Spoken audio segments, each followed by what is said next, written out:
Okay, I think we're live. Just making sure it's showing up in the right area. Just give it a second here. I think I might have two live streams happening at one time, which doesn't work. Hold on a second. Okay, I think we're live.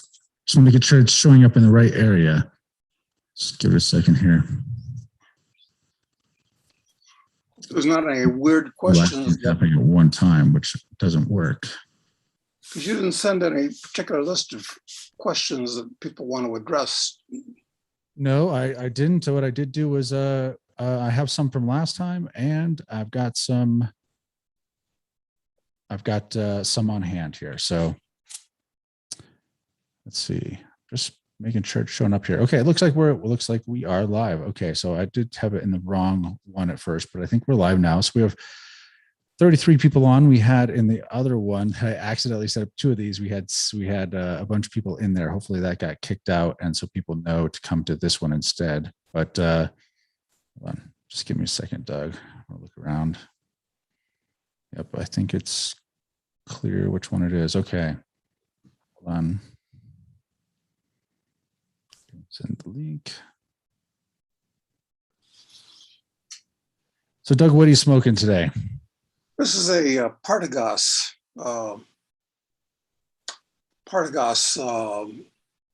Panatella, which is what you generally designate a long, relatively small ring size type cigar. So very nice. Mild. I'm really pleased with this smoke. There's nothing like a Cuban. Mark Ford swears by Nicaraguan cigars for all the reasons which I could enumerate, but I think he's wrong. You know, there's one thing that the Cubans can do well. They're probably about the only thing at this point, and that's roll a good cigar. I don't know. They managed to keep those 1950s vehicles rolling for an incredibly long time. So there's some skill there somehow. But the good ones are all gone. They exported all the good ones. And it's really just kind of like junk 1950s vehicles, you know, four-door Chevys and stuff like that, that don't have any style. Nobody really cares about. The good ones are all exported. I didn't realize that. Well, so I'm drinking something like Cuba at this point. I'm drinking something I think you would like. I think you mentioned this one before. Oh, where'd you get that? Well, I think someone else is rebranding it, actually. I just, Jane found some, and I don't know how she manages to find things. She heard that was the one. So she went on the hunt and found it somewhere, had it shipped to us. That is fantastic. I wonder if that is the real stuff from like 40 or 50 years ago, or whether, you know, like typical corporate America, they've just put a label on a bottle of any kind of rot gut that they found. Well, I don't know what the old stuff was like, but it tastes pretty good to me.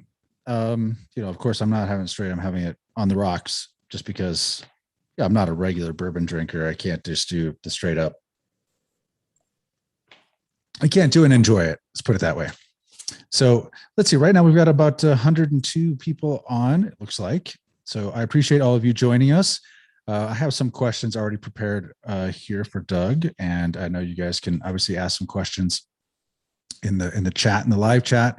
And I don't know, I think there's the super chat stuff, which, you know, you pay for, but it shows at the top, and it's easier for me to see and do all this at the same time when you do those. But I'll try and get to all the questions that we can regardless. So Doug, I was wondering, you know, a couple questions I had. I'll start selfishly with the questions that I had first. So you know, what did you want to do when you were growing up?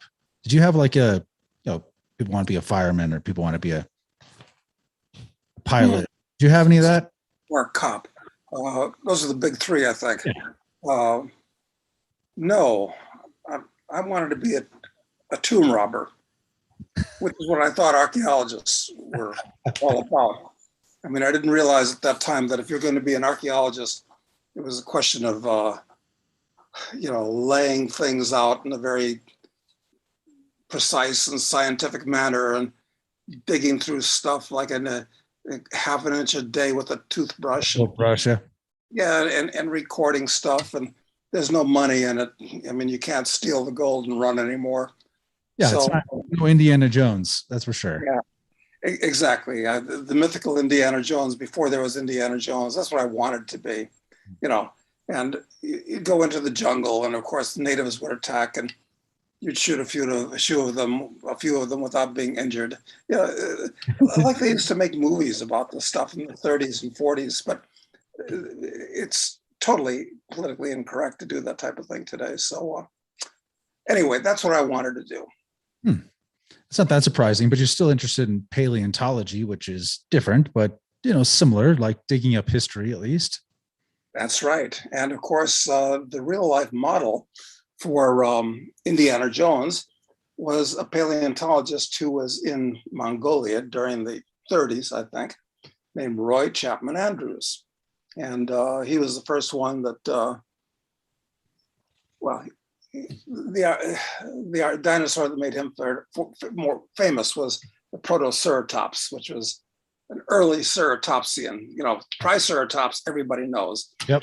But there were scores of different horned dinosaurs. So he discovered the Protoceratops, which is a little beast, only about 6 or 8 feet long.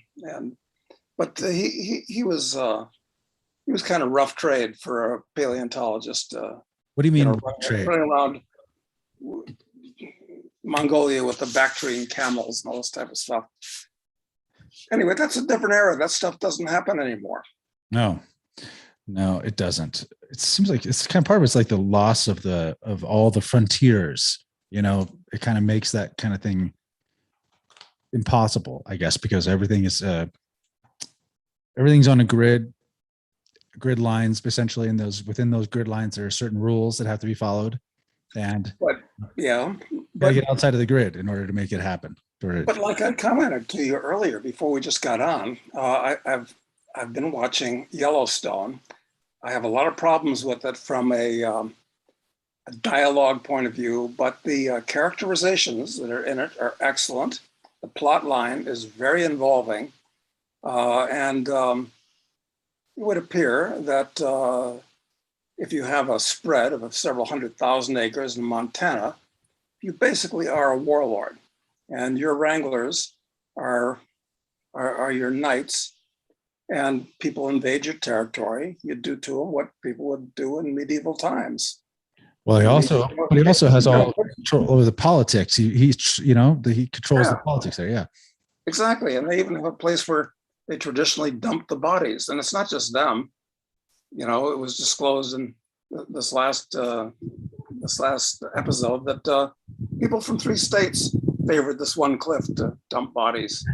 So there are preferred dozens and dozens of skeletons at the bottom of it. So yeah, you can still have those adventures, but listen, we live in a vale of tears with all kinds of problems. Doesn't matter how much money you have, doesn't matter where you are. It's like Gilda Radner said, if it's not one thing, it's something else. It's always something. Always something.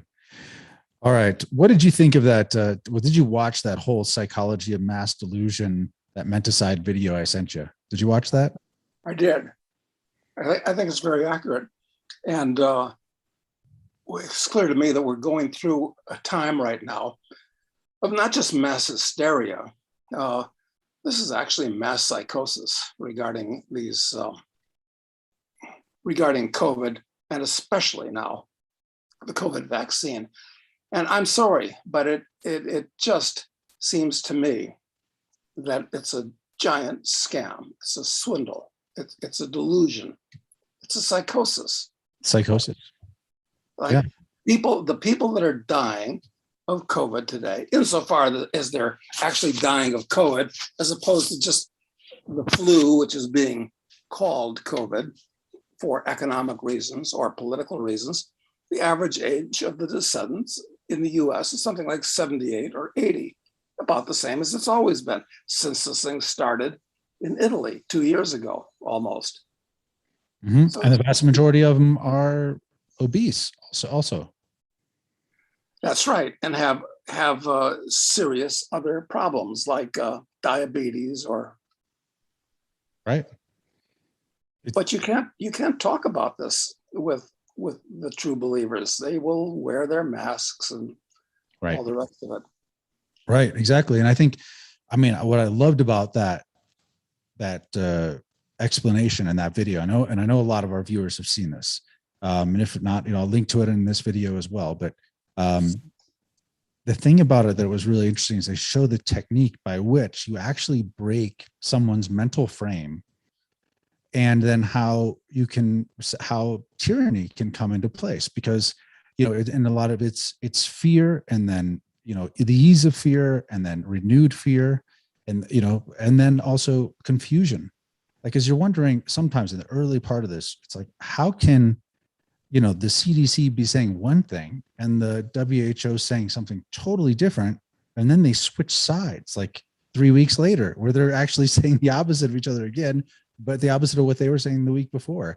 And it's like, it almost seems, for those conspiracy-minded folks, I know it's not you, but more me, is that it's what, intentional or not, I guess, it does lead to great confusion. And I thought the interesting thing about the mass psychosis was that it wasn't a descent into chaos. It's a descent into an order that is imagined, like you take the facts some facts that you have, and you build this imaginary story around all the rest of it to make the world so it made sense. Yeah, that's right. And I don't think it's going to get better, because sure, we've got elections coming up in 2022, but if in fact the Democrats stole the election in 2020, and I personally believe they did, that's based on nothing but seeing what was going on, seeing who supported Biden, seeing, just my guess. I don't claim to have my finger on the pulse of the American hoi polloi, as the Greeks would say, or the capita censi, as the Romans would say, the head count, the great unwashed. But if they were able to steal it then, it doesn't matter if the Republicans are on red alert now, because the Democrats have control of the apparatus of the state. And they're doing everything they possibly can to entrench themselves. So I'm not optimistic. Well, there's also the uniparty idea. I mean, like, tell me, Lindsey Graham, how he helps, the others, like, how is he actually defending the Republicans and, the people who consider themselves Republicans at all? Why is that worthless and contemptible person? How did he get on television so often? Why was Trump cuddling up to him so much? I mean, helped him. Saved his reelection. Yeah, it's completely disgusting. And I presume that the Donald really did want to try to get U.S. troops out of Afghanistan and Iraq and various other places. But, if you give an order and people don't obey it, or they just, the order gets lost in a slough of molasses, which is, when you're dealing with bureaucracy, what happens? Slow roll, yeah. Yeah, exactly. What do you do? Yep. So, Yep. These people are very much in charge. And if the Republicans do lose the election, and assuming that even if they win the election, I mean, the kind of people that run in the Republican Party are gutless, they're spineless, they're worthless. In fact, I have more contempt for the Republicans as a general rule than I do for the Democrats. The reason being that at least the Democrats believe in something. They believe in very bad things, stupid things, but they have definite beliefs. The Republicans almost all say, yes, we agree with your basic philosophical premises. The government should do this, the government should do that, just not as much and not as fast. Exactly. I mean, none of them really want to roll back the state, and you can't roll it back. How are you going to get rid of the TSA at this point? Fire 75,000 worthless people recruited mainly off of pizza boxes? No, that bureaucracy has already entrenched itself.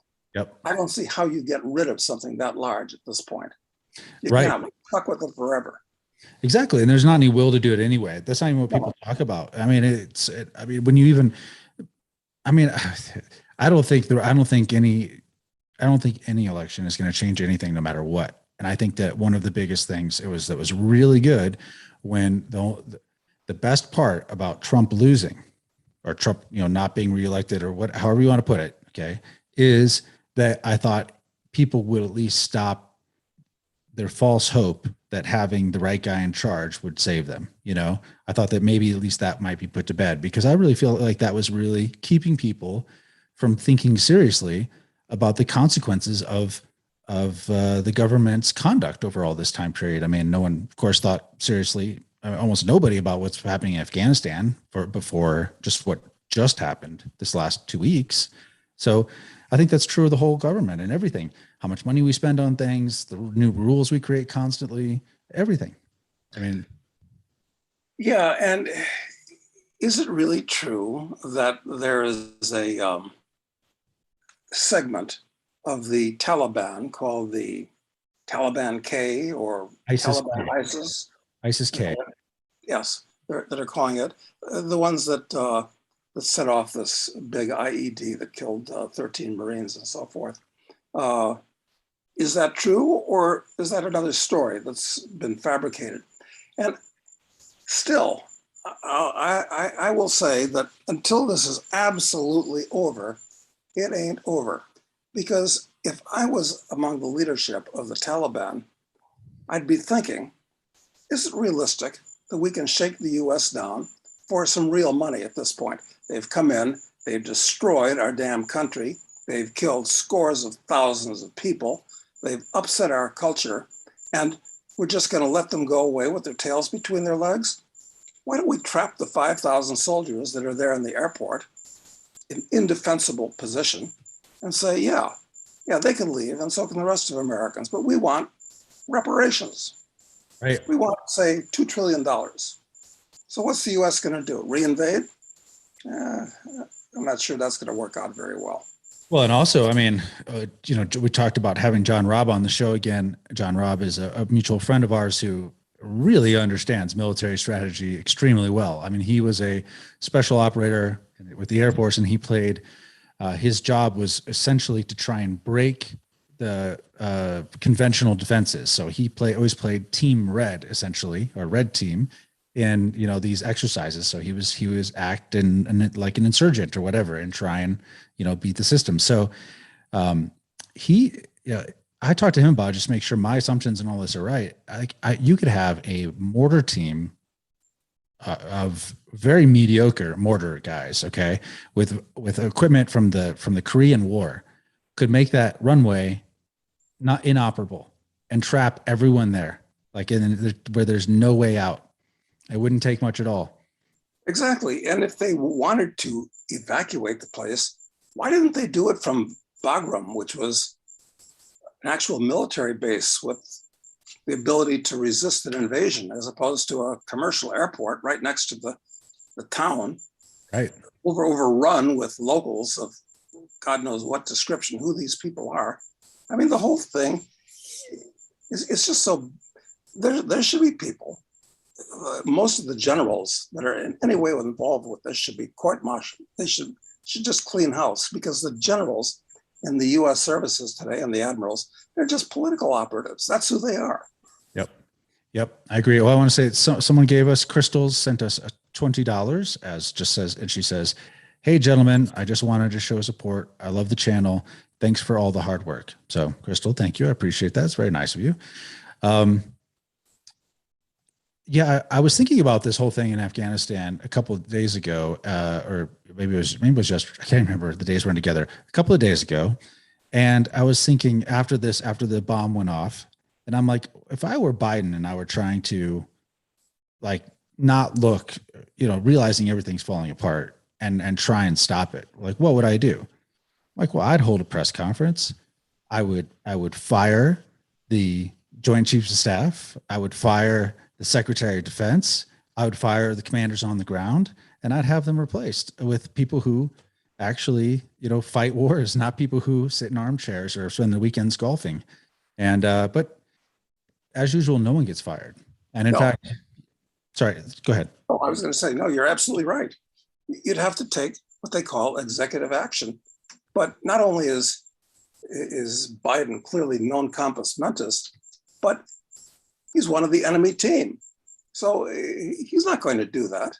No way. No. And and this is where I think about the uniparty again, though, because the Secretary of Defense this guy who was elected or who was nominated by Biden and then confirmed by the Senate. And in the Senate confirmation hearings is talking about the greatest threat to America is, white supremacist domestic terrorism. Okay. So that's that guy. The vote in the Senate was 93 in favor. 93 senators voted in favor of him. And so there are a few abstentions, and then only two Republicans voted against him. So it's which were they? Are they being recognized? Josh Hawley was one, and I can't remember. And could it have been Rand Paul? No, I think he might have abstained. He might have not been there. I remember he had COVID during one period, so it might have been during that period. I would have expected him to have voted no, but he wasn't one of the two that was listed in the press article that I saw about this. I can't remember who the other guy was. Well, for what it's worth, I can't work up a lot of enthusiasm for Rand Paul anyway. As I think I commented the last time I was introduced to him, and the two of us got to talk together for several minutes. And it was obvious he didn't like me, and I didn't like him either. We didn't like each other. I don't know why. It was something primal. It's like when a couple dogs meet each other and they just don't like each other. It's not an intellectual thing at all. So, maybe it's because he knew that you thought that the entire enterprise to which he's devoting his life is illegitimate. Yeah, it is, and it's going to collapse. Question is, how long is it going to take for it to collapse, and how much damage is it going to do before it does? Because, I thought after first of all, they reduced interest rates to zero. Well, okay, that's a feather in their quiver that I hadn't anticipated, that they'd actually do that and keep them this low for this long. And then the other feather in the other arrow in their quiver is that they would print up not just a few $100 billion, but trillions. And now they're doubling down. They're talking about $5 trillion more. So, okay, they got some more arrows in their quiver there, because I'm sure they're all saying to each other, you know what? This is working out reasonably well, where the stock market and the bond market and the real estate market are all very high. Hey, everybody likes that. And retail prices, yeah, they're going up, but within sustainable levels. People aren't going wild. I mean, you can still get a Big Mac for $5 and gasoline is still $3 a gallon. Okay. It's kind of, more or less acceptable. But what are they going to do when, perhaps for one reason or another, and I can think of a lot of reasons, the markets crash, stock market crashes, the bond market crashes, and at the same time, retail prices start going up. Now you got bad inflation, and the natives are going to get really restless. Well, and you talked about this when the eviction moratorium would end, that could be a big catalyst. And I was like, oh, they're always going to extend it. I mean, they're going to do whatever they want, but I don't know now. The Supreme Court ruled again, I think yesterday, that that they couldn't do it, that they had no legal authority to the CDC to ban evictions, and so that the evictions were free to go on. So, these millions of people that haven't been paying up until now are going to, have to find themselves another place to live. Well, if they observe the Supreme Court's ruling, maybe they'll just say this is a force majeure type event. We can't kick out millions. I believe the number is 7 million apartments would be emptied of the previous renters, and no landlord in his right mind is going to want to rent the next apartment to a deadbeat who hasn't been paying. So where are these 7 million people going to, 7 million occupants? I don't know, 15 million people. I don't know how many people are living in those apartments. So the government's going to say, yes, we agree with you. And that we've temporarily just got to kind of overrule you or not observe your decision. Yeah. We'll talk about it later. Yeah, we'll talk about it.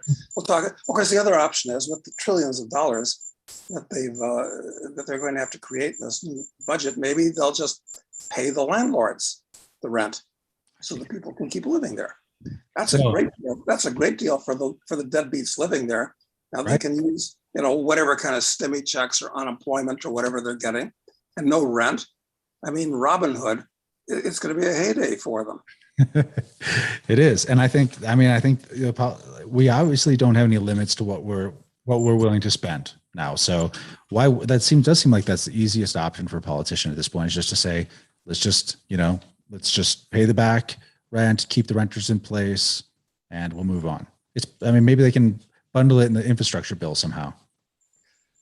Yeah, I wonder if the cat's really out of the bag at this point, where you've got a genuine non compos mentis person who's running the country supposedly, and behind him you've got a woman that nobody respects, that I know of, ever heard of, or even likes, who's the backup. If something happens to Biden, she'd be even worse.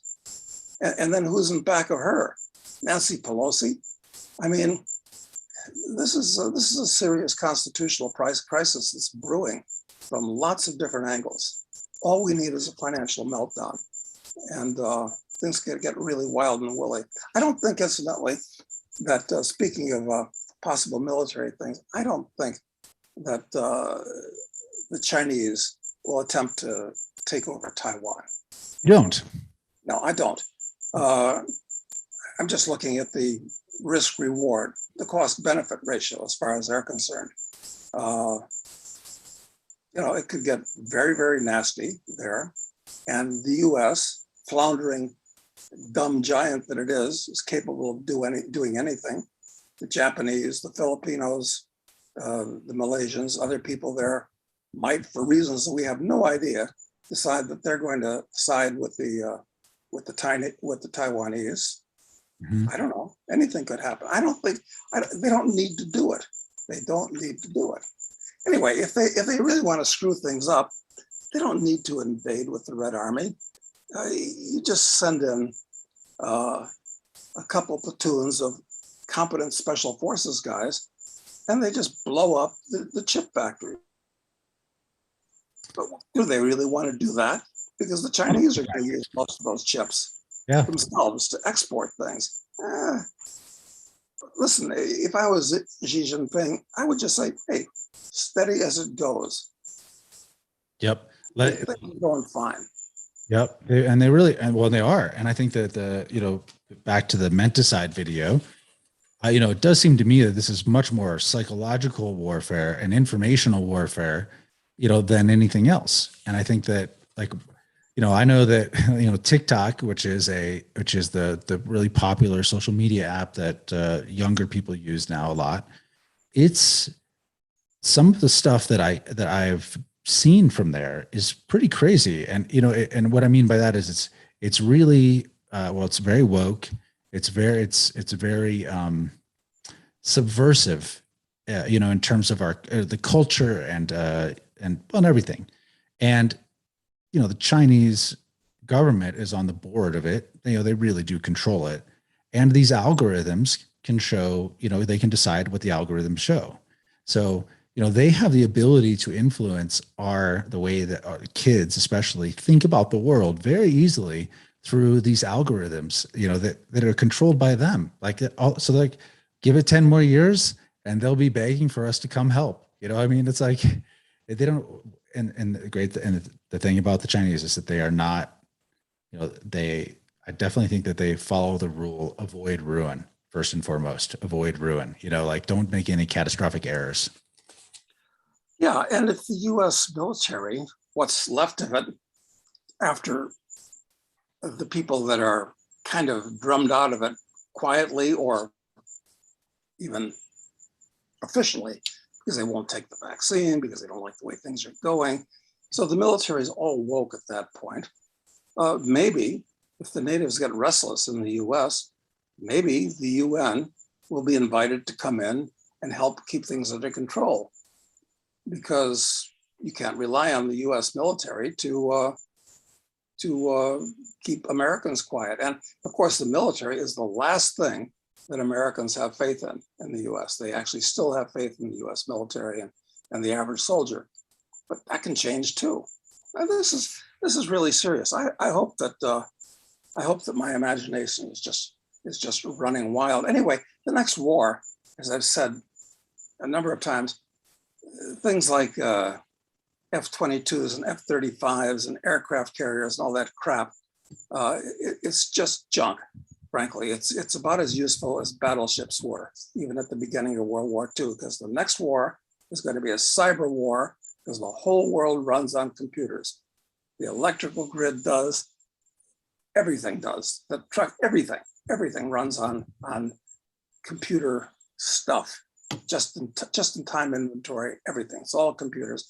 So if you screw that up, which I think they're fully capable of doing, I mean, that's a major thing there. And of course, biological war. If nothing else, this COVID hysteria has shown the potential of a biological. How about a real biological war? Right. Exactly. But the problem with the real biological war is that we would retaliate. But that's a great thing about, and see, I think, the softer version of both the going after of a cyber war and of a biological war is to keep it within the information spectrum, because then you have plausible deniability, and you basically deny your opponent the ability to seek to strike back at you. You know what I mean? So it's even more subversive and effective over time at weakening, softening the target, at least, Yeah, I'm not worried about nuclear weapons. I mean, that's actually an old technology where you know who strikes, and yeah, you can strike back the same way, and that's a mess for everybody. So it's better to have plausible deniability towards something that's actually much more devastating than nuclear weapons would be. It makes all the sense in the world to me. Yeah. And I think one of the things that, right now it does feel like it, and again, I'll get off this mass illusion video here after this, but it does seem to me that that there is a real war going on right now, an actual war, but it is a war for your own mental frame. And I think that a lot of people are losing it. I mean, I just think a lot of people are losing it. And I have felt myself being, affected by the information, the environment around me, where it's affecting my own frame. So and I would suggest that if people don't feel like, if they can't recognize that that all of the crazy chaos that's occurred in the last 18 months, if you can't see how it's affected your own psyche at any point, I mean, maybe not right now, but at some point along this process, then you're probably gone. Like you're probably totally in psychosis and can't even see it, because if you haven't been like made more sad or angry or anything about what's going on, if you haven't started to see one group as a different kind of enemy that you didn't see before, I mean, those things are all happening now, I guess. And I think that you got to be able to recognize that happening in you, not just in others. Yes. And nationally, once again, I don't have my finger on the pulse of the American people, really, but I don't think the average person really believes in our national institutions anymore. They really don't. Truth, justice, the American way, things will work out because we're the good guys. I don't think anybody has any confidence. Like the best thing that could happen is that there's a tax strike and people don't file their tax returns. But wait a minute, maybe that's not such a big deal anymore too, because most people don't pay income taxes. They have their Social Security extracted from them, but they don't pay any income taxes. So you can't even stop these people with a tax strike at this point. No, and you can't. And also, honestly, they can, if there's any tax dispute, they just take it out of your account. As you know, and they will worry about the details later. So, and the fact they're apparently hiring 80,000 more people to work for the IRS, basically, rats and quislings that are, right among us. Listen, this is a major turning point in history, because if the U.S. goes, where are you going to go, really? I mean, sure, we can go to a little backwater like Uruguay, but Uruguay gets pushed around. Go next door into Argentina, and you're dealing with a police state, a poorly run, dysfunctional police state, thank God. But still, they have state operatives that set up roadblocks and make your life inconvenient. So where do you go at this point? A bright spot is, I saw in a news thing that Bolsonaro, the president of Brazil, I don't know how long he'll last, but he was apparently encouraging all Brazilians to buy a rifle. You see that? No, I did not see that, but that's it. That is encouraging. It is encouraging, yes. Huh. So Interesting. I did see some, just saw a headline that said something like Denmark, was getting rid of all of their COVID stuff. Anything that had been instituted since COVID started, whether they be mask mandates or anything like that, or even counting cases, that they were just, it's like, we're just not going to do this anymore. Now, it might have just been a headline, but that I did see that. might have been, yes. And of course, Israel is very interesting because Israel is a high-tech country that has immense political connections everywhere. And now that the Israelis have all been vaccinated, if a lot of Israelis die because of the vaccine, or it turns out that the vaccine doesn't work because of new strains of COVID, which is just, as far as I'm concerned, it's just a nasty annual flu. What's going to happen then if the Israelis say, you know what, we made a big mistake? Now what's the rest of the world going to do? I think they'd admit to it, though. I mean, gosh, I mean, what government would do that? Would after basically, virtually forcing, I mean, strong encouragement, promises of denial of access to services in society, getting people to take this. It's hard to imagine them going, oh, our bad. We messed that one up, We should have asked Walter Block about that yesterday, because Walter, with two other guys who are, big supporters of Israel, Walter is too. And I wrote an endorsement for that book, which is going to be out in the next few months. Now, people can say Israel's a good thing, it's a bad thing. Yeah, there's all kinds of arguments that we can make about it. It's very interesting. But should have asked Walter what he thinks the Israelis are going to do, because he keeps his, he knows people. I don't know what they're going to do, frankly. I don't know. I'm not even current on who's running Israel. Is Netanyahu out now? I forget. He's out. Yep. So who's the guy that's calling the shots now in Israel? I can't remember his name. I just got so used to Netanyahu for the last decade plus or whatever that I just have completely forgotten, or I don't know the guy's name. And maybe the new guy is kind of a wet noodle. That maybe he's their equivalent of Biden, for all I know. He's younger, I think. He's younger, but he could be. That doesn't mean anything. But he's a lot younger.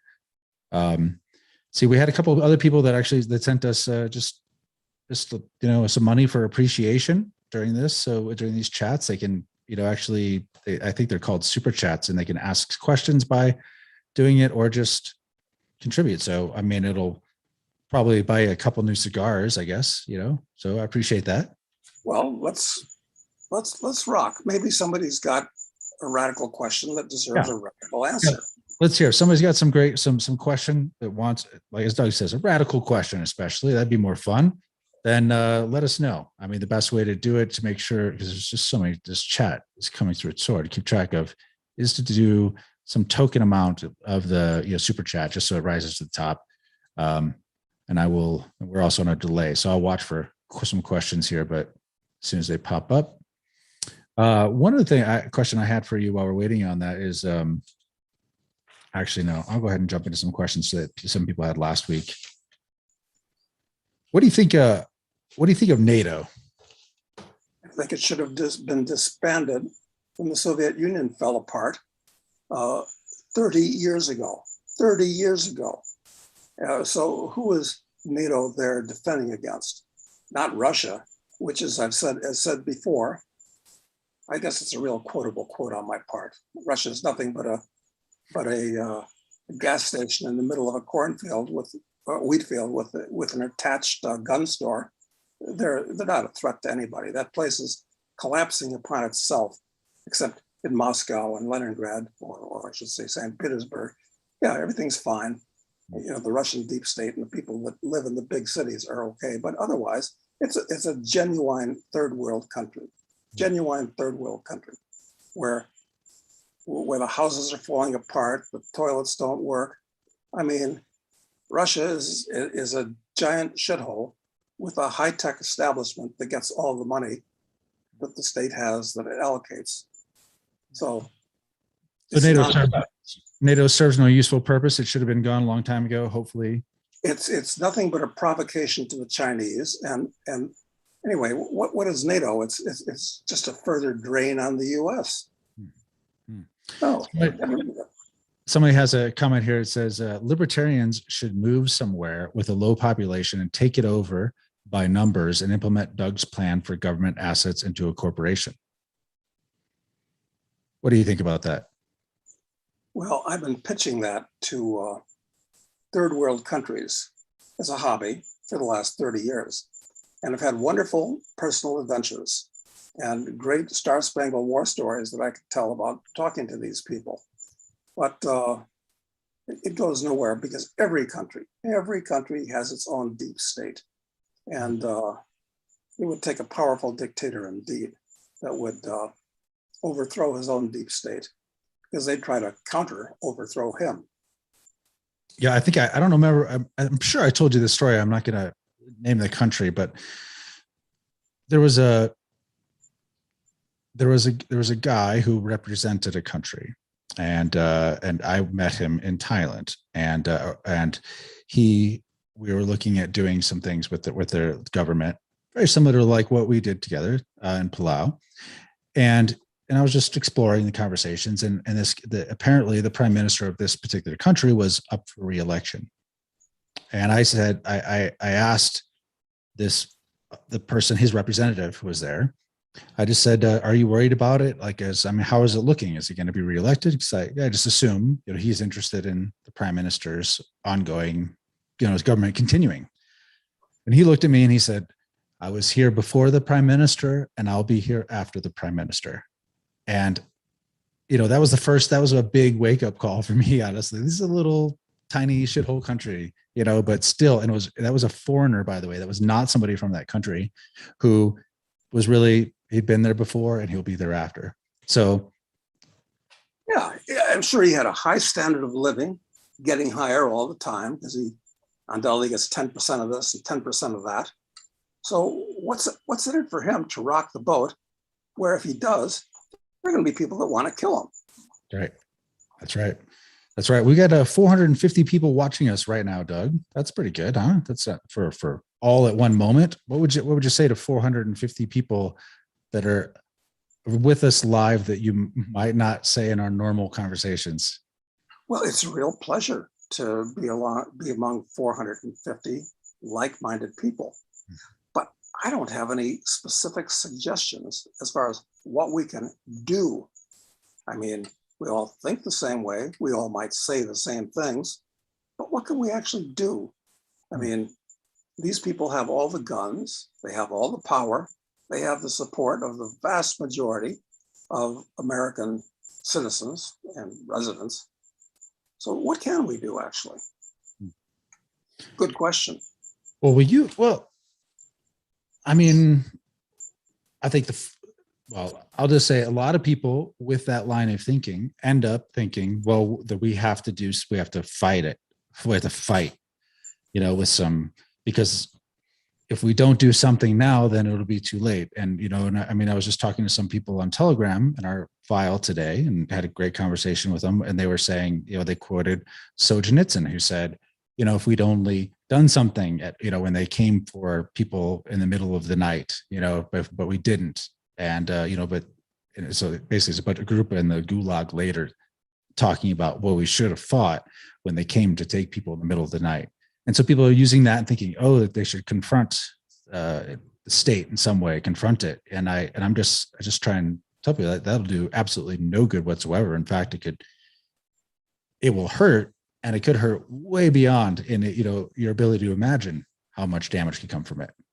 Yeah, and going back to Yellowstone, which we were talking about before too, through the third season, I can't wait to see how the writers are going to spin the thing during the fourth season, which I presume is coming. Yeah, it was okay for John Dutton to, get his posse of wranglers to take out specific bad guys that were threatening him, and lose their bodies at the bottom of a cliff in a county where there wasn't a sheriff and there weren't any residents, and everybody from states around knew this is where you dispose of the bodies. Okay, well, that would work for, yeah, I guess, but high risk. You know, nobody's called in the FBI with a, you know, with a SWAT team and 50 or 100 agents to get to the bottom of what's going on at Yellowstone. And if it did, it would be game over. Game over. Yep. That's the world we live in. We don't, fortunately or unfortunately, live in a Yellowstone kind of environment where you have your own little satrapy and you got some control, because there are really powerful people that are organized, and they send in the FBI or God knows one of the 15 other Praetorian agencies, and you're in trouble at that point. That's right. You get on the list, you're in real trouble. So somebody asks, well, first, is there any hope for communist Canada? Well, the good news about Canada is that it will be much easier for, let's say, Alberta, which has been going in the wrong direction for the last 10 years, radically. I mean, they put in all kinds of new taxes and regulations. I mean, Alberta used to be the freest province in Canada, I think. And, you know, it could break off. It could break off like Quebec tried to break off and should break off. Or for that matter, the maritime provinces should. Well, I mean, Newfoundland only became part of Canada after World War II. They could have become an independent country, but they were, you know, they were too stupid and weak to try that too. So Canada, sociologically, is a lot less freedom-oriented than the U.S. is. That's the bad news. The good news is politically, if they did become freedom-oriented, it would be much easier for Canada to break up. U.S. But, yeah, that's interesting. Just some people are asking some questions here, this super chat thing. So next question was, what do you think the end game for the U.S. is? The end game for the U.S. is it a slow decline like Rome, fracture like the USSR, racial mess like South Africa, and what is your best hope for an outcome? well, the best thing that could happen, I can think of, is that a bunch of areas of the U.S. become, let's say, semi-autonomous. Too hard for Washington to control because there would be too many of them. That might be. But, you know, these things could evolve into violence. And the trouble is that, you know, violence just doesn't end well because people don't like chaos. They don't like violence in the place where they live for all kinds of very good reasons. So at that point, I think they would redouble the lockdown. Yep. So it's, I think the way this is going to evolve is that it's just going to gradually degrade and it becomes unpredictable. It's like a kaleidoscope where you turn the kaleidoscope just a little bit and it's a totally different picture and it's unpredictable with lots of different possibilities. So from that point of view, science fiction is a much better predictor than my guess or a science fiction author's guess about how it's going to evolve. But, you know, it's funny. Most of the science fiction books that I've encountered anyway, that talk about the future history of the US, all seem to project a vastly different society and chaos. And like I mentioned yesterday, it's that, you know, looking at this from a long-term point of view, biologically modern humans apparently have only been here 200,000, maybe 300,000 years. We're not sure, but those are the guesstimates, that area. Okay, but it was only 12,000 years ago that people became semi-civilized. Actually, only 5,000 years ago when cities first developed, real cities developed in Mesopotamia. That's 5,000 years ago. Gee, that's not really very long. That's only 50 very long-lived people that all could have known each other. Well, 50, let's say 100 long-lived people could have transmitted knowledge. 100 people, 100 lifetimes of 50 years, you know, economic lifetimes. Mankind is still but a pup. And the US is, it's the best experiment that we've had so far, but anything could happen. Things may be unrecognizable in 50 years, certainly in 100 years at this point, with the advances in technology. Don't forget, I mean, that although technology is kind of a delayed action flywheel, it needs capital. And capital is, well, of course, if the government takes real control and develops and directs capital towards advances in technology, like Russia and the Soviet Union did. Right. Third world country, except in certain areas where all the capital they had goes into one place. I mean, anything can happen. Well, like what's the Chinese fusion reactor? They call it they call it the sun, the something sun, but they have this huge fusion reactor that they have developed. Have you read anything about that? I've heard about that, but who knows what the facts are? Yeah, that's true. You never know anything. That's the sad state. It's actually the sad state of affairs today, is that you can't know anything for sure unless you have personal exposure to it. Like it just. No, and maybe there's a group of scientists in Singapore, or maybe in South Korea, or maybe someplace else that has actually made a breakthrough in nanotechnology and artificial intelligence. And they're on the point of, for all we know, of, well, of course, we have robots that are being developed in this country. Like, is it Apple or is it one of Elon Musk's companies that is? It's Tesla.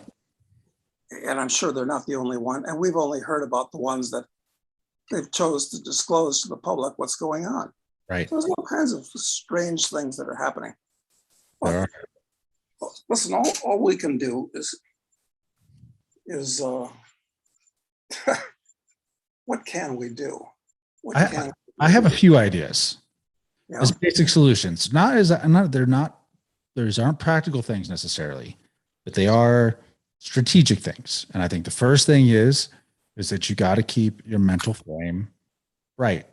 You got to make sure that you're not, you're not losing morale. You're not becoming nihilistic to the point of you're frozen. You're still thinking straight and rational. I think that's really number one. I think number two, I really believe in increasing your self-sufficiency or decreasing your dependency on complex systems, because those are risks that are very difficult to understand. Seems easy, like easier to say, harder to do. But, whether it be from food or from, a dependency on checks from the government or whatever, anywhere where you rely on a bunch of other people you don't know to be able to deliver something to you that you need, is a great point of failure. And you have to just just think about those things and try and reduce them in the highest risk categories, at least. I think that's what I think. Decentralization, this is a technology thing, but it's more than just a technology thing. I think, the complex systems are naturally super centralized and very efficient, and that's great. But at this point, I think I don't have a lot of, I like decentralized things, so more localism kind of ideas, I think make sense. I think those ideas make a lot of sense. And of course, digital currencies make sense in that regard. Just like I'd prefer to work with a local credit union versus a, Wells Fargo. If I have a choice, that's decentralized, to some degree. So I think so increasing your self-sufficiency, certainly focus on decentralizing things where you can and supporting those ideas. And then I think the third one is a contrarian idea today. And that is that where nobody believes in institutions anymore at all, that I think that it's really important to do what Paul Rosenberg says, which is to build institutions, to build parallel institutions. And I think to really focus energy into building those institutions. And I don't mean like, so what I mean, I have kids, so I know my perspective is a little different on this than yours is, Doug. Or even if our point of view is, even if we agree, my perspective on it is a little different, at least. And that is that I see the family I am attempting to maintain and create as an institution, as something that I subjugate voluntarily my personal will to, to trying to take responsibility for and provide for an environment for the family. So, but I see it as an institution. I hope that I can sell my kids on seeing it as an institution also. I might fail in that, in which they can opt out. That's fine. But I mean, I'm really trying to put the effort in to make it an institution. And Bill Bonner is someone who's done this. I mean, he has made his family an institution. I mean, he and I had a conversation once about dynastic ambitions, you know, and but he's put a lot of energy, and it seems well spent so far, for sure. And you know, melding his family into an institution. So it starts at that level, and then I think it goes out to maybe your neighborhood, maybe your town, maybe whatever. But I think you got to have. I think without these institutions, you're way weaker, because again, you're more dependent, and also life becomes more meaningless when you're all alone and isolated, which is what they say in that video. That's true. But we're up against the fact that maybe only 2% of people are libertarian oriented and are structured to think critically and ask questions about everything. That's a pretty small group. Then again, the people that took over Russia in 1917 were just a teeny portion of the population, but they were able to cater to the basest thoughts and desires and feelings of the masses, so that helped them. I don't think we do that, quite frankly. Well, but I don't think we have to convince the masses. I mean, I think there's a non-religious Amish version of this, where they just don't, I mean, they're just doing their thing and the world around them keeps turning, but now they're left alone for the most part. So that's a unique situation, but they're probably left alone in part because they're no one takes them seriously. Yeah. But they aren't trying to recruit people or convince anybody of any other ideas. You know, they're just doing their thing. And I think that's part of it. In the short term, at least, that has to be part of it. I think one thing that you've got to do as an individual is, I think at this point, it's a bad idea to live in a closely packed metropolitan area. I think that's a bad idea. It's an especially bad idea to, as your crib, have an apartment in a place like that. That really puts you under the thumb of the man in many, many ways. So it's to get out to the country. I mean, look, since I left the People's Republic of Aspen, which is, one of the sociologically strangest places on the planet in many ways. But where I am right now is a rural area full of small but well-kept houses, and with a church every square mile. This place is absolutely overrun with churches. I'm not a religious person, but there's a certain amount of sociological stability that comes with people that listen to their preacher talk about basic values. And these people are around here anyway, are kind of salt of the earth. They fish, they farm, yep. They repair mechanical things. Okay, yeah, I get along fine with them. You go into an antique shop in this area where I am right now, and almost all of them have Confederate memorabilia. God forbid that should be in California. Or most places in the country anymore, at least in most metropolitan areas in the country. Yeah, it's interesting. I definitely think that's an obvious one. And I think that falls into the strategy that within the strategies I'm talking about. It's like, because you're increasing your self-sufficiency by doing that, or at least decreasing your dependency on complex systems, because living in a city, the systems are ultra complex. I mean, the logistics behind feeding the people in Manhattan or New York City every day is insane. I mean, because it's all coming in from the outside. So it's very risky, very risky. Supply chains.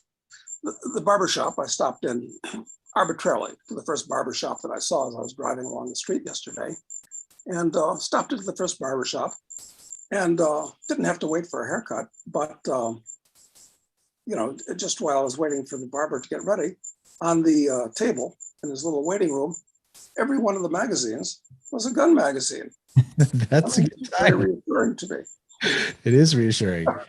It is really reassuring. Okay, someone says, someone asked a question. I'm sorry, I'm not getting the names here when you guys are asking these questions with the super chat, but I am writing them all down. Someone says earlier today, the Fed showed support for $1 trillion stimulus infrastructure bill and said the issue was finding skilled labor. Is that a Trojan horse into to bring foreign contractors into the country? Foreign contractors that have skilled labor at their command. I don't know. I mean, I have no idea who these thousands of people a day that are migrating from over the southern border are, what skills they have other than manual labor. I presume they don't have any skills other than manual labor. So I don't know. I just don't know. But once again, other than what we see on the mainstream media or perhaps somebody's blog, but you can't even be sure about the blog. I mean, how many bloggers actually go out and have boots on the ground? And you know, this is why I enjoy Mark Dice's interviews. They're usually very depressing when he asks these people common sense questions and they give really stupid answers. But Mark Dice is the only person that I can think of that's got a YouTube channel where he's actually talking to the common man, whoever that is, just people he rounds up on the street, albeit people on the street in Venice, California, places like that. Yeah, there's some issues with obviously the selection of it. And I'm sure he does it. I'm sure he probably edits out the ones that aren't outrageous enough, but still the fact that anybody, I mean, a lot of those interviews are hilarious, shocking, pathetic, but hilarious at the same time. But I think that, yeah, we don't really know what's going on with it, but we do know that there's a shortage of labor now. And I think, you know, and that is caused partially, I think, by all the stimulus that's gone out there, you know, that it's caused a shortage of labor where McDonald's is, you know, hiring at $18 an hour down the street from me. And it's amazing. But we also haven't actually we've failed to invest in skilling up our population because we've held up this idea just as a policy framework for the government, which of course they shouldn't have any policies, but except leave people alone. But the idea is that we will fund you going to college, going to these universities and getting your liberal arts degrees and learning nothing. But, you know, we're not going to invest in anyone learning any trades. We're not going to invest in anyone learning any actual, you know, mechanical skills at all, anything like that. So I think the problem, and this is one thing we see with these, when you and I talked about this nursing shortage. So that one of the things you hear, when you see the headlines about like the ICU beds are full, they'll often say staffed ICU beds, which basically means they don't have enough nursing staff for all the ICU beds they actually have, because they're required to have, you know, a certain ratio of nurses to beds within the ICU units. But this shortage of nursing staff has been predicted for, according to the NIH thing I saw the other day, since 2011, you know, so we've been expecting it, but no one cares. And what did you say the other day that you'd been told by somebody who was a nurse that something like a third of the nurses are not transients, the word I'm looking for, but traveling nurses. Traveling nurses. Yeah. That's actually, I looked up, I found some from some industry group, that statistic is where I got 30% of them. Yeah. And I think this is all like the corporate America effort to outsource everything possible, you know, from, you know, it's janitorial services and security services for the hospital. And then it's nurses and doctors and you know what I mean? It's like, it's just outsourcing everything, assuming that you're going to be able to call on demand, you know, like an Uber, whenever you need nurses, you know, to scale up. So, but they expected us to have 1 million more nurses. This is the NIH. They expected that we would need 1 million more nurses by 2020 than we had by 2020.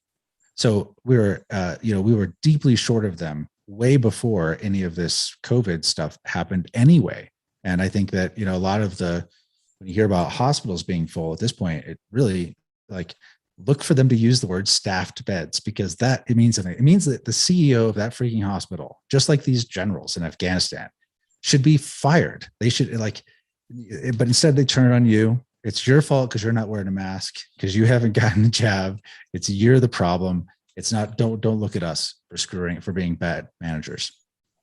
Yeah, and that relates to the fact, as I mentioned too the other day, I don't know if we were on the air or not when we were talking about this. I stopped by a local hospital here, a large, impressive building, and there was nobody in the damned hospital. As I walked around the whole hall to get some blood tests, and as I talked to the doctor that I was assigned about the blood tests that I was getting, nothing serious, just you should take some blood tests a couple times a year to see if there's anything.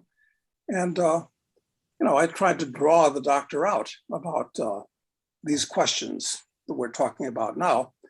And he really, I could tell, I sensed anyway, I thought I sensed that he was very sympathetic to my point of view, but he didn't want to say anything because he was an employee of a large corporation that owned this hospital corporation. And, apparently the instructions were you don't talk to patients about anything that might be of this character. So I couldn't get any kind of useful information out of him other than your cholesterol's too high or something like that. That's the only comment I could get to. And meanwhile, in the hospital, the damn place is empty with all this equipment. I was shocked. Yeah, it's like, what's going on here? Like, it's weird. It's obviously, if nothing else, a misallocation of capital to have all that. Maybe they don't need all that stuff there, but it's interesting. One of the things that, let's see, someone's question here. We'll get to a couple of them. It says, we're talking about science fiction. So someone asks if you've ever read The Unincorporated Man. Yes, that's a brilliant book, actually. Is that by a guy named Suarez? I'm thinking. Yeah, I don't think it's, no, Daniel Suarez is the guy who did Demon, yes. Yeah. So the Unincorporated Man was not by him, but I think the theme in The Unincorporated Man was that civilization, you find out, has collapsed. And why did civilization collapse in The Unincorporated Man? It was because everybody got so into the next evolution of playing games where everybody's wearing a haptic suit that you feel and you smell and you see everything. It's like you're in an artificial world, and people don't want to get out of their haptic suits because they can create their own ideal reality, and it just feels and looks and perfect. So there's a mass die-off of people for just that reason. They're not getting exercise, they're not doing anything but playing on their machines in their haptic suits. Yeah. So civilization collapses and then it rebuilds after that. But I think that was the theme of the Unincorporated Man, where there's a billionaire that puts himself in suspended animation. He sees all this coming. And when he's reanimated, he finds out what's happened to the world. And the gold and precious gems and all that, they're basically worthless because technology is. And what remains worthless is put aside in his kind of temporary tomb with him some Mickey Mouse watches and so forth, and those have real value. People still want that stuff. That's hilarious. I haven't read the book, but that's a pretty strong endorsement, so I will check it out. It was well done science fiction where they explored a possible future. And speaking of stuff that there is a mania in collectibles right now, especially in collectible cars, where people are buying Bugattis and Ferraris and lots of exotic, ultra high performance cars now, mostly with gas engines, which are basically dead ducks at this point. And they're just putting them into large garages and saving them like really expensive collectibles. And I've said this for years, what's going to happen sometime, a generation from now, is those things are all going to be abandoned with birds roosting under the hood and rats eating the wiring and all this type of thing. The same way as happened, but to a much greater degree with Cords and Duesenbergs and so forth during the 1930s, when people didn't want to be seen driving those things because they're a rich guy and the average guy would hate him. Like in oh God, what's that? The Great Gatsby. Okay, you're a rich guy. Somebody might want to kill you because. Yep.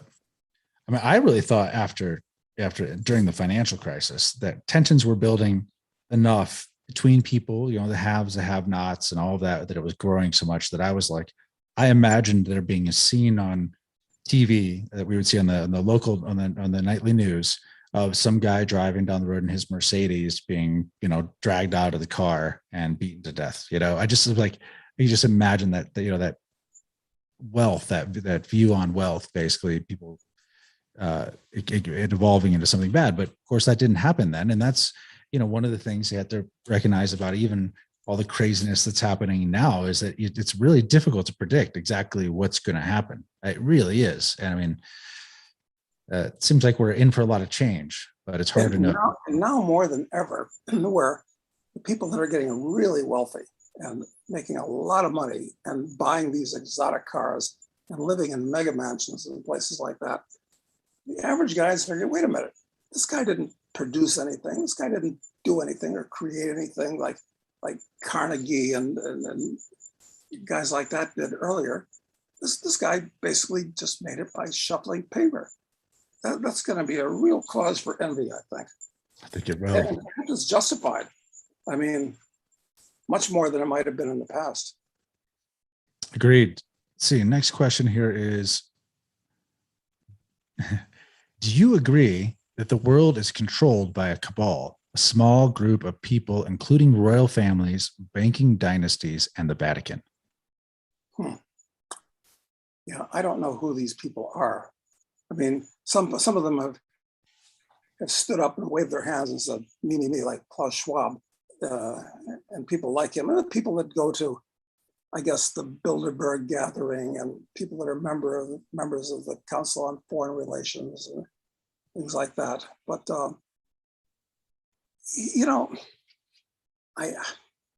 I don't know. I really don't know. But birds of a feather do tend to flock together. And people that are on top want to stay on top. And even if the people that they're hanging around with, they recognize they're unreliable scumbags, they'll still hang out together because they can't hang out with the common people. Yeah, so there's some truth to that, but how much truth? I don't know.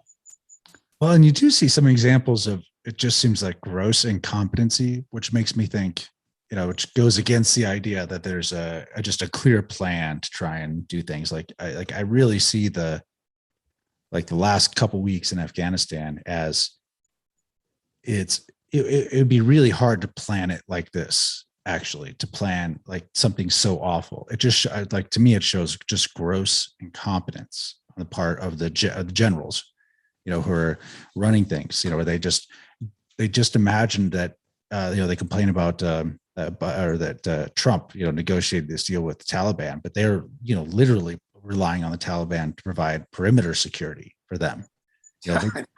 They gave, so like, I just can't even imagine a world where that would be like, that would be anything other than gross incompetence. And, even like there's a group of retired special forces guys who went into Kabul over the last week and brought out 500 people to the airport. Volunteers. So it's because, and although we have 6,000, we got the 82nd sitting there at the airport, it took some people of their own free will. This is what people talk about militaries. I go, private armies are better because these guys basically are effective. They're agile, and they actually got some people out of Kabul that they wanted to get out of there. And it's amazing. It's like the A-team. Right. And they're motivated because everybody knows the expression that Napoleon coined. It's that in war, the psychological trumps the physical as 3 trumps 1. So, but listen, that's dangerous because I would think that the average Taliban absolutely hates these foreign invaders. I mean, they hate everything about them. In fact, they've done so that they're really taking their lives in their hands. There might be some young buck that decides, God damn it, I'm going to shoot these guys. and then a firefight starts, and then where's it end? Yeah, no, that's true. But these are, these are retired, Delta guys who basically they've probably been bored out of their mind since they've been out of the military, and they like this sort of stuff, and they know the risk with it. So it is dangerous, of course, but I think the bigger danger is the strategic error of putting of basically putting 6,000 American troops in the middle of the city. Basically, just they could be taken out. I mean, we could have literally the largest hostage in the world. Yeah, Yeah, it can happen so easily. People have no idea. Yeah, it could be Dien Bien Phu on steroids. Is Yes. what it could be. It's an exact setup for that. I just wonder how seriously the Taliban are thinking about this. I'm sure they're thinking about it very seriously. It would be a great shakedown to perform on the U.S. government. Well, in the fact, if actually there's supposedly 100,000 of them, 100,000 Taliban, if there aren't a lot more of them that just kind of go, if there aren't more of them that go rogue, then it shows that they're incredibly disciplined. Like to be able to get them to hold back and not after the resentment, the deep-seated resentment that they must have for the Americans. I mean, surprising. I pity the poor Afghans that that collaborated with the invaders, and I'm sure that, let's suppose that the best thing happens and the American troops and so forth get out. There's going to be tens of thousands of Afghan collaborators that are left in there, and I wouldn't want to be one of them. Oh, I wouldn't want to be one of them either. But I think they're going to end up leaving a bunch of thousands of Americans also, which I think is actually obviously not a good thing, but it's in the long spectrum of things. I think there's some positive side to it, and that is that people, I think Americans have been under the illusion that if they got into trouble, real trouble overseas, that SEAL Team 6 would come and help them. Mm-hmm. American government would cares about them enough, American citizens, that we would send whatever it took, we'd send our best and brightest to go get them, to go rescue them. And I think that illusion, like a lot of illusions these days, are basically being destroyed, which is a good thing, that reality is sinking in. Yeah. How about staying at home and minding your own business and not sending 50 billion,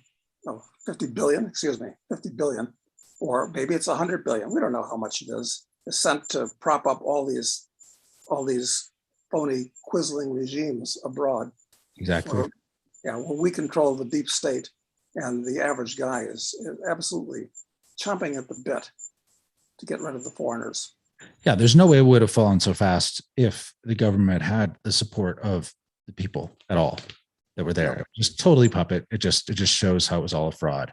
And actually, Bill Bonner wrote a piece basically saying like that fraud was just an example of all of the frauds, that are going on in the world, or, in the American regime today, whether with the money or with the debt and with the woke stuff and whatever, that it's all just a giant fraud, and it will all collapse in the same way, just a strong gust of wind, when the tide changes. Maybe we're looking too far in the future, though, because I'll never forget one time when I was in line going through TSA, and the woman in front of me said to this non-entity who was checking her papers, and she said, "Oh, thank you for being here." And she was really complimenting effusively this non-entity that was checking her papers. So maybe the average American feels safer going through the TSA line. Meanwhile, thousands and thousands and thousands of people are crossing the border every day. Who they are or what their intentions are, nobody knows. Oh, that's a good point. The average American must like the control. We're never going to get rid of the TSA. You can't. The U.S. government is not in a position to fire 75,000 non-entities who will then go on welfare and default on their rent and all the rest of this type of thing. Oh, we can't even fire a general. We can't fire anybody ever under any circumstances. Can't fire Fauci. Yeah, exactly. Trump couldn't fire Christopher Wray. It's like, or didn't, should have. Okay, so let's see. So you don't know if the world is controlled by this cabal. Okay, got it. I don't. No, all right. And no one, I don't think anyone really does. There are lots of theories out there. And the question is, if it were true, what difference would it make for what you need to do now? That's it. That's always where I come back to in this conversation. It's like, let's say that there are a handful of people that are really, puppet masters of the entire thing. How much does that change, the choices that you make right now? Does it change them at all? Well, one big decision you have to make is, are you going to stay here in the US and tough it out as this place turns into a police state, which I expect it will. I mean, that's my prediction, that we're headed towards a police state rapidly. And something is going to happen where it's going to happen really, really rapidly. And most people will be all for it because they want peace and order more than freedom. So the question that arises is, well, are you going to stay here in the US and tough it out somehow? Or are you going to go to another country? But then if you go to another country, if you don't speak the language, you're at a big disadvantage, quite frankly. If you don't have capital, you're at a big disadvantage. If you don't have good local connections that you can groove right into, you're at a big disadvantage. So, I can do it. It's easy for me to say because I've lived around the world and I've kind of covered all these bases. But for the average guy who hasn't done these things, it's a little bit tougher. And even for a young guy that wants to, it's tougher now because you can't travel the way you used to. And once again, I'll draw to people's attention. Worldwide international flights have fallen by 85%. There's not a lot of international travel anymore. You can't just hop a plane and go to someplace and see how you like it easily anymore. And if you do, some of these places require that you be vaccinated, which brings its own set of risks and other problems. Exactly. All right. Let's see. Next question someone asked here is, Matt and Doug, considering the current situation, what would be your most practical advice for the everyman? I'm not sure what the everyman is exactly, but let's just, I don't know. How do you define everyman these days, Doug? How would you define that? Well, we look at the statistics. Every man doesn't have any savings. Every man's got a lot of debt. Average person out there, I don't know to the degree we should. Everybody's got student debt. They'll have to default on it, I guess. They've got credit card debt. They don't have a lot of savings. So what do? Well, all you can do is, look at Jeff Berwick, what he's done. And it's interesting that since he did his last walk with Lucy, Jeff is planning on moving to the middle of nowhere in Mexico, where he's self-sustained with some people that he's gathered around him. Well, that's an interesting way of playing the cards. I don't know if he's going to do any more of his walks with Lucy, which I really enjoyed, incidentally. They were hilarious. I mean, they were very funny. He made light of a lot of a situation that's challenging for everybody. And actually, I had a exchange with him. I'll tell you about when we're offline. So just because I was just checking in with him, but I don't think it's fair to have that here with everybody. But so let's say every man is in a position where basically they have a job, they have bills to pay, they have debt obligations that basically kind of all of that leaves them fairly trapped. So they don't have the capital resources or maybe even the time resources to be able to, that you might have. So for a guy like that, what would be the best advice you think? Well, I can only talk about people that I know. So Jeff is one person who's got capital and he's got connections. Jeff is actually kind of hooked up with the cartel people in Mexico. Yeah. And you get to know them. Don't impinge on their business. They can be perfectly civilized to deal with. So he's played it one way. Our friend Bo Keeley, who lives in Slab City in the middle of the Mojave Desert. I mean, he's got no possessions, but he brings something to his community because he's a veterinarian. He has lots of skills, lots of knowledge, and he's just living there perfectly happily. He's got skills that he could move into regular society if he chose to, but he's in a perfect position to survive almost anything that happens out there in the middle of nowhere. So that's another way to do it. It's one quick quip that I like to keep in mind is keep your pecker hard and your powder dry and the world will turn. So what does that mean? It means be physically in a position to handle anything that comes up, and your powder dry. Make sure you've got what assets that you can garner. Be air mobile if you choose to the extent that you can. And but maybe I'm being too gloomy. Maybe the world will just keep turning, and we won't. But I don't think so. This is like 1939 in Europe. Something big's going to happen. This is a big point. I just don't. We don't know what it's going to look like. We don't know if they're going to be loading people on trains, or if it's just going to be, a technocratic society where your freedoms are reduced, but it's more like maybe it's more orderly and peaceful like Singapore. I mean, I don't know. Probably not, but it's something. It does feel like it's a time for change. It really does. Yeah, I mean, I've used the analogies of 1917 in Russia and 1789 in France, but 1939 in Europe is another possible scenario. I think you just want to, if the tide is rising and you're sitting on the beach, I just think you just gotta should move a little bit. You just should reorder your life just a bit so that you're not going to be swept away with the tide. I just think that's the kind of thing that we're in now, and it seems unavoidable, and it's hard to know what exactly it's going to look like, but you just definitely have to stay alert. And when you talk about Berwick and in the situation in Mexico, and you talk about Bo Keeley, both of those people have set up parallel societies. I mean, they set up that. I think that's the point.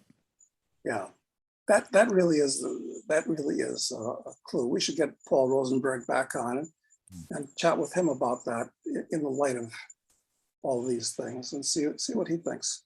Yeah, I think one of the biggest I'd say is if you are a wage slave, where you're on this economic treadmill and you're just trying to get ahead and inflation is going up and all that, I mean, I would really try and reduce your standard of living, to try and get ahead of it, to try and get some capital put together. I think that's one big thing. And I would spend some time learning some very practical skills, whether it's like Bo learning, some basic, even becoming like EMT level skills or whatever, but anything like that, something that has marketable value, if you something that people may be in need of, and give yourself some breathing room with the debt cycle. I mean, that's just where people get trapped.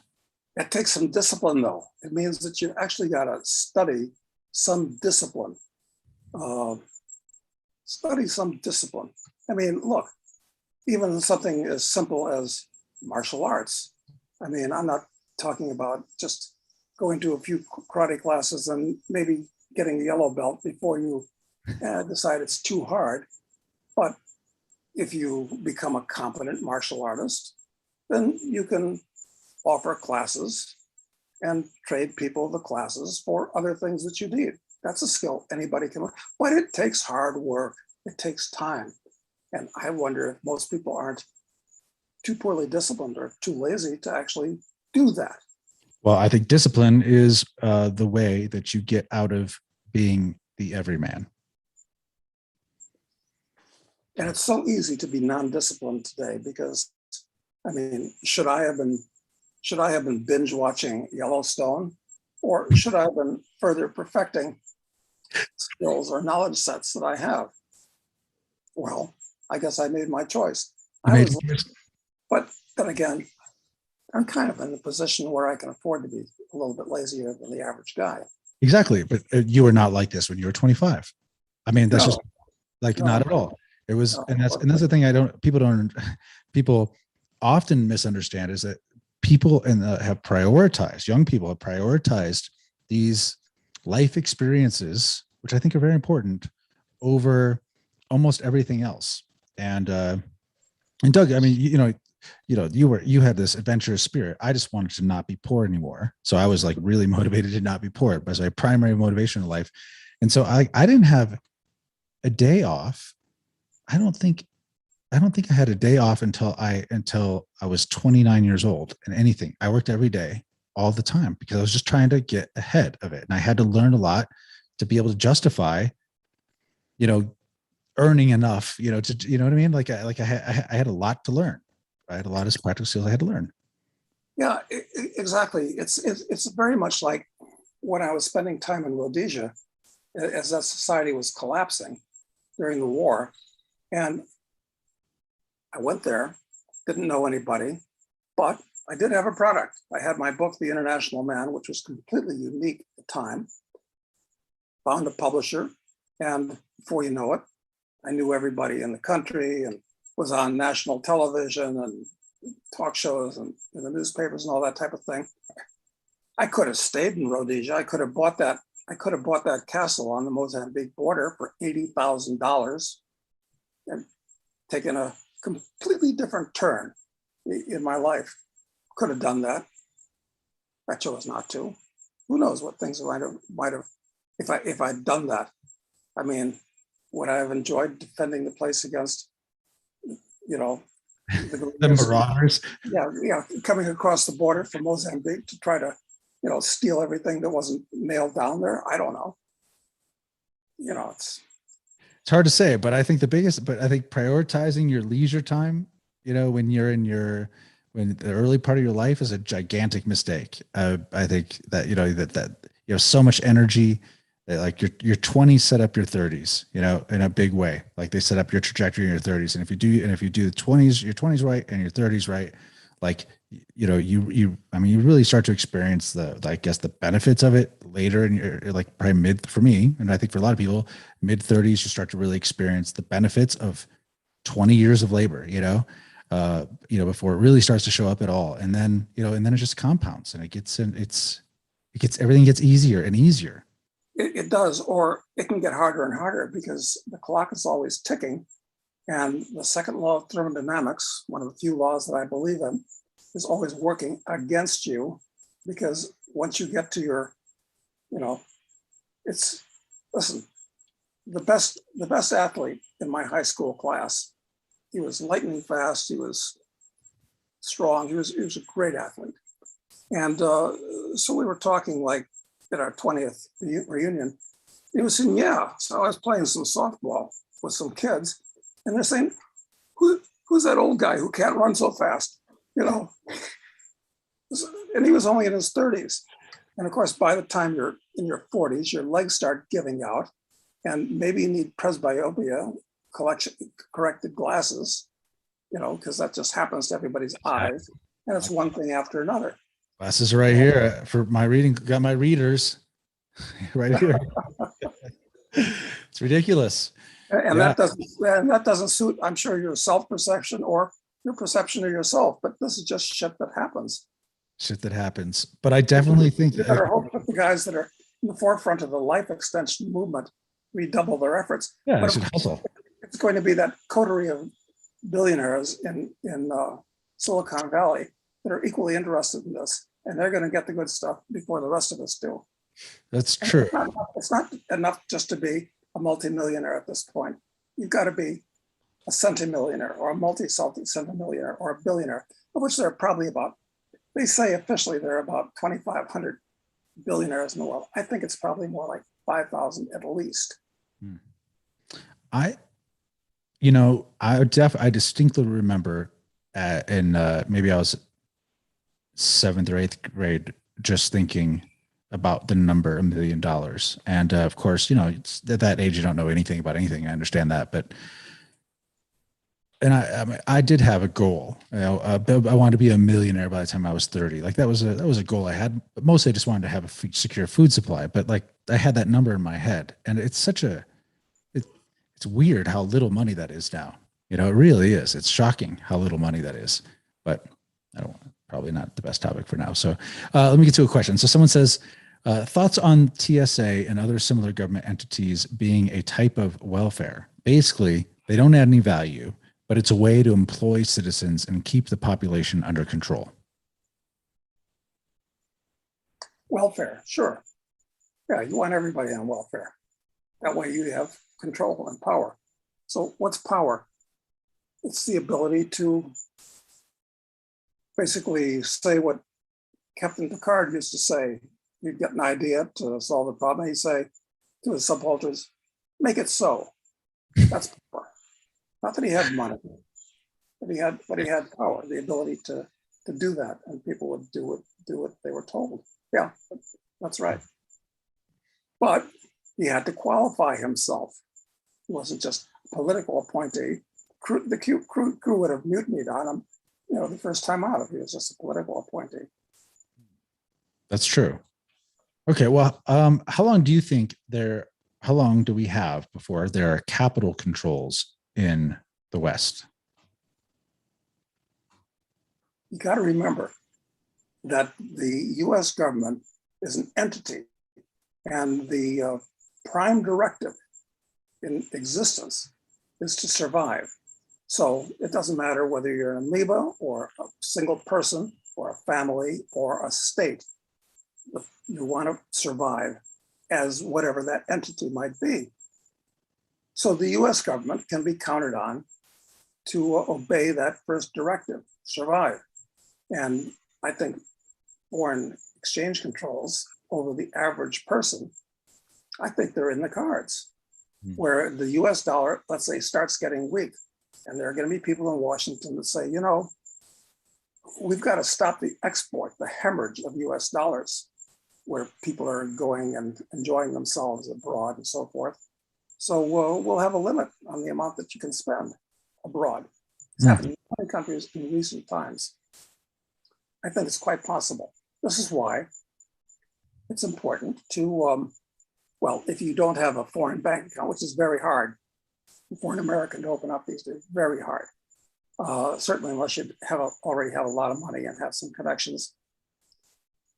So you buy gold coins, small gold coins, not even the big ones, not even 1 ounce, because all of the customs services in the world are looking for people transporting 1 ounce size gold coins. It's just a fact, which I've verified personally in a number of obscure countries with silver coins. So I didn't get my tit caught in the ringer for that. But I guess Bitcoin and cryptocurrencies are probably the best answer at this point.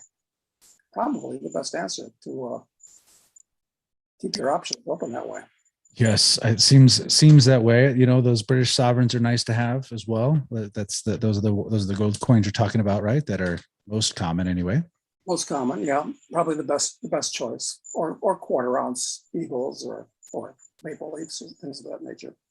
But Okay. yeah, sovereigns are great. But you always want to have a backup system, and I'm increasingly drawn to these cryptocurrencies, volatile as they are.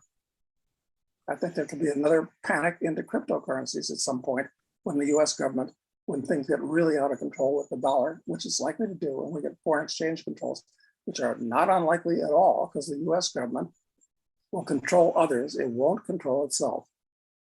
Right. And, I think it's not the US government. People don't understand the US government is not we the people. The US government is an entity unto itself, like General Motors. Although it's not even as well run as General Motors. which is not the best run company out there. Okay, so let's see. Do you have any thoughts on the Freeman Dyson, thoughts on Freeman Dyson and Project Orion? Was that the one, a spaceship where they were going to let off small nuclear explosions to shoot is that Project Orion? That was one scheme for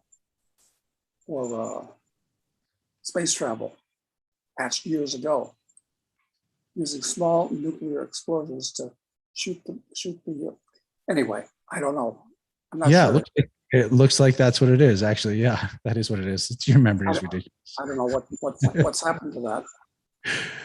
I have no idea about it, but that's an interesting concept. I believe that a critical mass for plutonium or U-235 to make a nuclear explosion with as little as, I think the number is about 11 pounds, which is a really small amount to do that. So you could put hundreds of these things to launch yourself into space. I don't know how practical it is. I don't know what the technical details are, but I know he was thinking about it. And it was Freeman Dyson, I guess.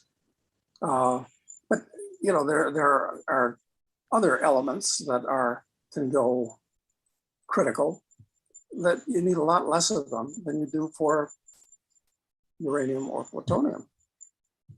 So who knows? We'd have to talk to a competent nuclear physicist. Yeah, if there is one happens to watch the show, let us know. Maybe we can have you on and ask you some questions. It'd be great.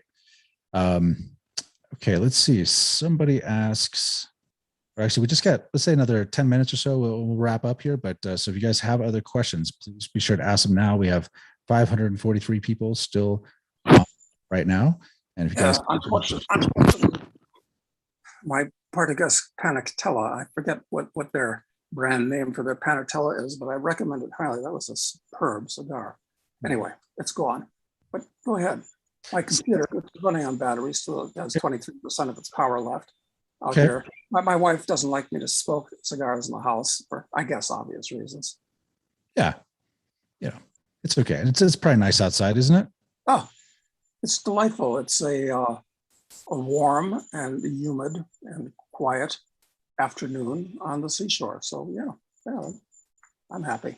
I'm just gotten too used to Colorado. The humidity always, it's I'm gonna have to get used to that. But it was one of the things that I didn't like about Colorado. I love the weather in Colorado, but the winter, but it's very, very dry, and it's death to cigars.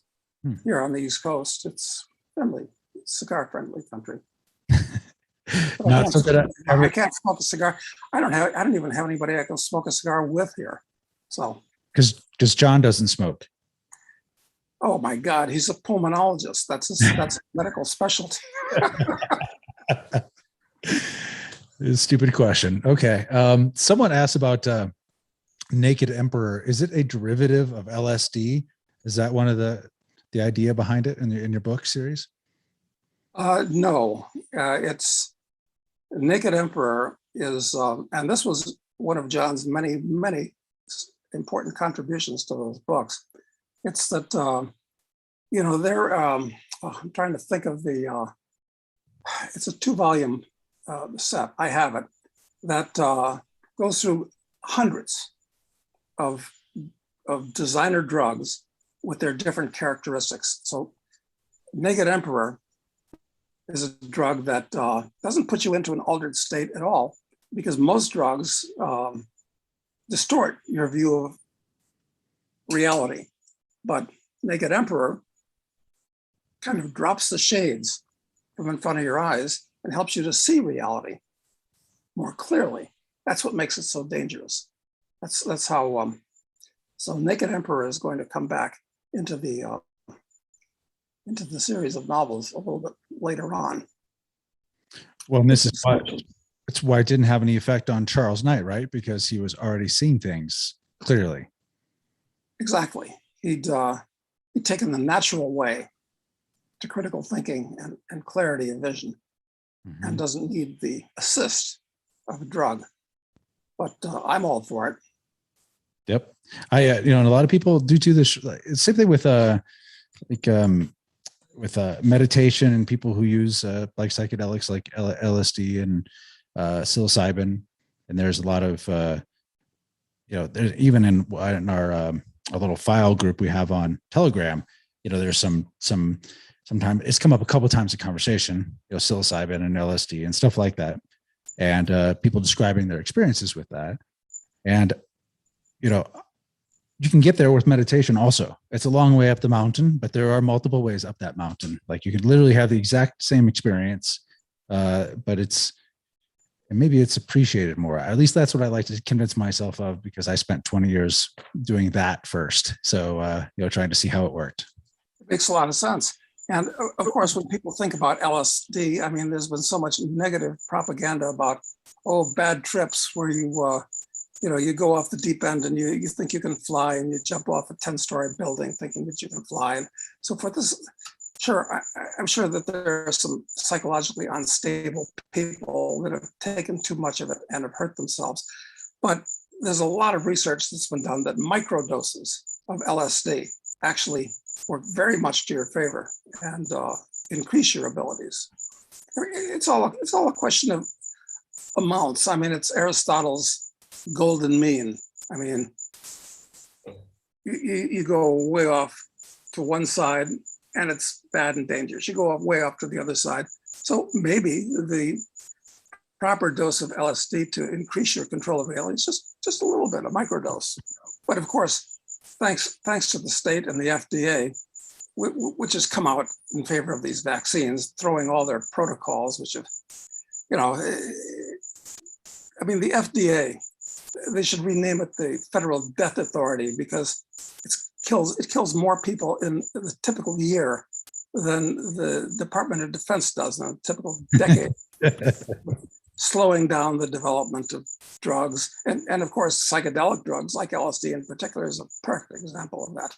Yeah, I mean, I remember probably it had to be at least 16, 17 years ago. I remember reading on the front page of the Wall Street Journal about research that was being done at Johns Hopkins on psilocybin, and talking about how it extolled the virtues of it in their tests that they were doing, these small studies that they were doing, where people would describe people who had no experience with drugs, people were very rational.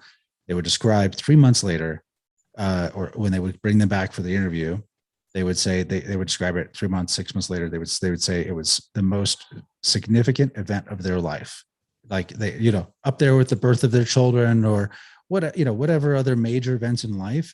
And this is a one-time use thing.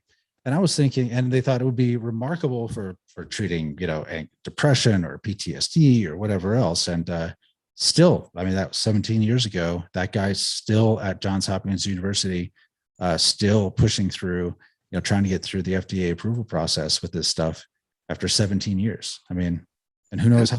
And spending most of his time, instead of researching, trying to get around being raided and put in jail for violating some law. Exactly. I think the guy was just such a well-known anti drug person, that he was that he just, for some reason, they just let him start doing these studies to begin with, just because of who he was. But let me see. Let me look for some other questions here. I don't see any of the super chat questions. I think we've gotten all those. Have something else. I can't even tell the order these things go in. If you have another question, guys, please ask it now. We're going to be wrapping up here shortly. So we can get to our weekend, and I have to pack because I'm moving out of this house as of Tuesday. I'm supposed to be out of here. So my weekend's going to be spent packing up all the books and all this other crap here. So what do you have plans for the weekend, Doug? Well, the adventure begins because I guess I'm headed down to Uruguay in a month or thereabouts. So what am I going to do this weekend? It is a Saturday coming up. Well, I promised myself to go out and have a nice soft shell crab sandwich, and oyster season is officially started. So I'll get some oysters on the half shell too, which are cheap and numerous and very tasty here. Those are my plans. I'm going to try to put away this damn computer and read a couple of books that I have my eyes on. I've got many hundreds of them, and most of them, sad to say, are unread. So I've got to redouble my efforts. Well, I definitely think putting aside the computer and the social media and all that crap, of course, I appreciate the, still 505 people who are here watching us right now. I appreciate that, but I'd say taking some time over the weekend to put this stuff away and get more connected with real life makes a lot of sense.